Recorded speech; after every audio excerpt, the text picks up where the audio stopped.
নমস্কার, আসসালামু আলাইকুম বন্ধুরা। আমরা দুই বন্ধু চ্যানেলে আরেকটি গল্প নিয়ে চলে এসেছি আজকে। রাখি পূর্ণিমার দিনে রাখিরই একটা গল্প আজকে বলবো। তখন আমি সবে একটা চাকরি পেয়েছি বেসরকারি জায়গায়। সবাই সেখানে নতুন, তার মধ্যেই নিজেকে মানিয়ে নেয়া। এর মধ্যে সবাই খুবই ভালো। অফিসে একটা ছেলে ছিল, আমারই কলিগ, বয়সে আমার থেকে বড়। সে কি করতো, তার নিজের কাজ ছাড়াও আমার সাথে কথা বলতে চাইতো, কিছু না পারলে শিখিয়ে দিতে চাইতো। একদিন বলে যে আমার বুনু নেই, তুই আমার বুনু হবি? আমি তো ইতস্তত করলেও ভাবি বোনই তো বলছে, অন্য কিছু তো বলছে না, তাই মেনেই নিলাম। তারপর যত দিন যায় সে আমায় খুব স্নেহ করত, মনে হতো আমি তার নিজেরই বোন। বাড়ি ফেরার সময় আমাকে বলতো যে অতকে বাড়ি দিয়ে আসি, কিন্তু আমি যেতাম না, আমার খারাপ লাগতো। যতই হোক সে তো আমার নিজের দাদা নয়, কেউ যদি দেখে সেখানে আমারই মান সম্মান যাবে। আমি বলতাম, দেখ, আমার জন্য কিছু করার দরকার নেই, তোকে দাদা মানি, ব্যাস এইটুকুই, বেশি আদিক্ষেতা দেখাতে যাস না। আমি জানি এই কথাগুলো ওর খারাপ লাগতো, তবু কিছু করার নেই। আমার মনে আছে একদিন ছিল ভাই ফোঁটা। ও কি করেছে, লুকিয়ে লুকিয়ে চন্দন, ঘাস, দুব্বো এসব সব সাজিয়ে রেখে দিয়েছে। টিফিনের সময় আমরা যখন খেতে যাচ্ছি তখন ও বলে যে আমাকে ফোঁটা দিবি বুনি? আমি মুসলিম, আমি কিভাবে কি নিয়ম কিছুই জানি না। কোনো ধর্মকে ছোট করা বা সেটা নিয়ে মজা করা একদমই ঠিক নয়। আমি বললাম যে দেখ, আমি তো কিছুই জানি না, এটার তো একটা নিয়ম আছে, তো আমি তো সেই সবগুলো কিছুই জানি না। তখন ও বলল যে তোর মন থেকে ফোঁটা দিয়ে দে, যা বলার আমি বলে দিচ্ছি, তুই বলে যা, এখনো সময় আছে। তো আমি দেখছি যে থাক, তাহলে ওর মন, তো আমি ফোঁটা দিলাম, ভাইয়ের কপালে দিলাম ফোঁটা। এরকম ও বলতে বললাম, আমি বলে দিলাম, আমি জানি কিছুটা। এরকম কয়েক মাস কেটে গেল, কাজের প্রেশার বাড়লো, অনেক কাজ, সবাই নিজের কাজ নিয়ে ব্যস্ত, সবাই মিটিং নিয়ে ব্যস্ত। তো একদিন কি হলো, এরকম এক কাজের সময়ে কি দরকারে আমি ওর কেবিনের পাশ দিয়ে যাচ্ছিলাম, তো ওকে দেখি চুপচাপ বসে আছে মাথা নিচু করে। তো আমার কি মনে হলো, আমি গিয়ে জিজ্ঞাসা করলাম যে বসে আছিস কেন, কাজ করছিস না? তো ও বলল যে ও ও নিজের কাজে খুব ডেডিকেটেড, তবুও কাজে ভালো রেজাল্ট করতে পারিনি, তাই ওকে মিটিংয়ে কথা শুনতে হয়েছে। এই কথা বলতে বলতে ও অঝরে কেঁদে ফেলল। আমি ভয় পেয়ে গিয়েছি, এরকম দেখে আমি এরকম কোনোদিন দেখিনি যে একটা ছেলে ওরকম ঝরঝর করে কেঁদে ফেললো।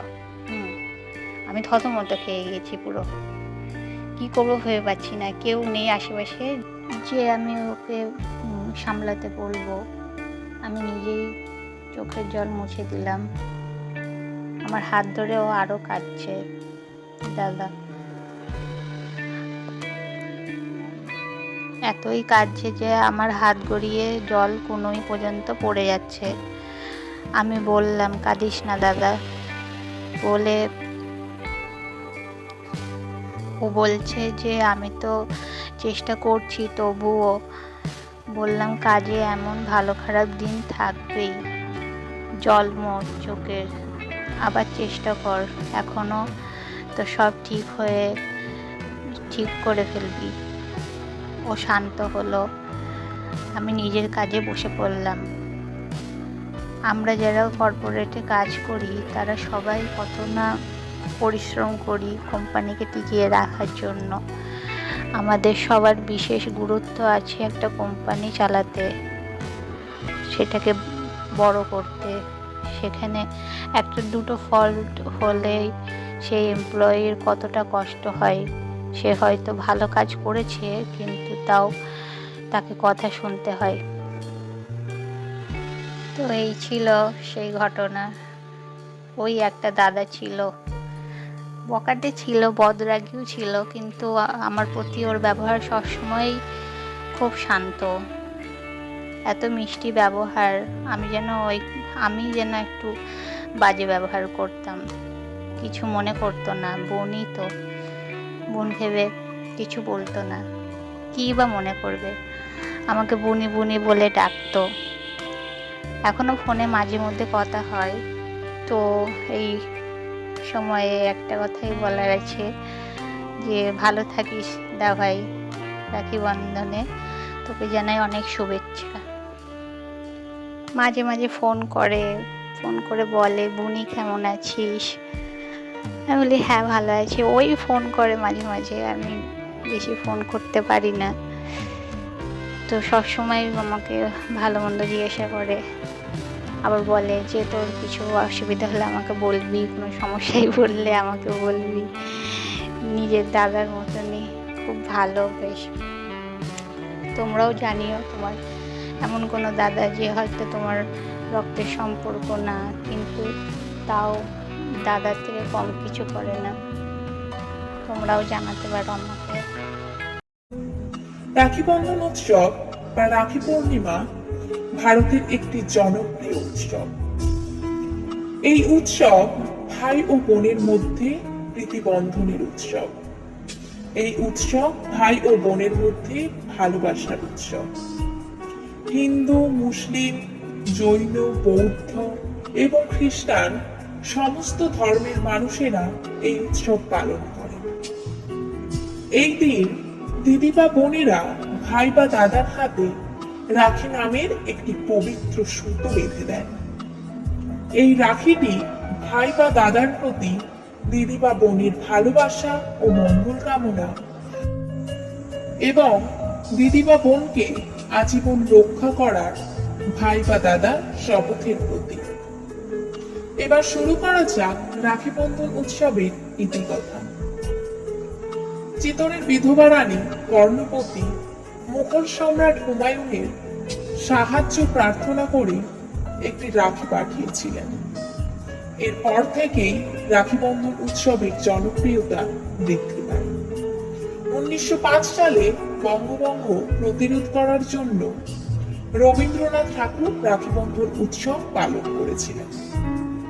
তিনি কলিকাতা, ঢাকা এবং সিলেট থেকে হাজার হাজার হিন্দু মুসলিম ভাই ও বোনেদের আহ্বান করেছিলেন একতার প্রতীক হিসেবে রাখি বন্ধন উৎসব পালন করার জন্য।